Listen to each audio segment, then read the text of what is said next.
రోజుకి 100 సార్లు కాల్ చేస్తాం. హలో ఎందుకండి దిక్కుమాలిన మాట, హరి ఓం అనండి, రోజంతా పుణ్యం, జన్మంతా పుణ్యం, ఇప్పుడే మొదలు పెట్టండి, ఇంటికి వెళ్ళిన తర్వాతే మొదలు పెట్టండి. మైక్ టెస్టింగ్ చేసేవాడు ప్రతి ఒక్కడు 1 2 3 మై టెస్టింగ్, 1 2 3 మై టెస్టింగ్. జన్మ మొత్తం ఇదే. అంతకంటే కేశవ నారాయణ, గోవింద నారాయణ అనొచ్చు కదా. సరే, ఆ నామాలు తెలియదు అనుకుందాం. హరి ఓం అనొచ్చు కదా. Hari Om my testing, Hari Om my testing అనవయ్యా, పుణ్యం వస్తుంది. రోజుకి 4 సార్లు హరి ఓం అనగలిగితే ఎంత పుణ్యం అండి అది. ఇది మన సంస్కృతిని రక్షించుకునే పద్ధతి. మన జీవితాల్లోకి తీసుకొని రావాలి దాన్ని.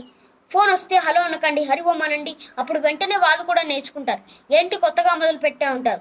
భయపడకండి. మంచి మాట మంచి జరుగుద్దని చెప్పాడని చెప్పండి.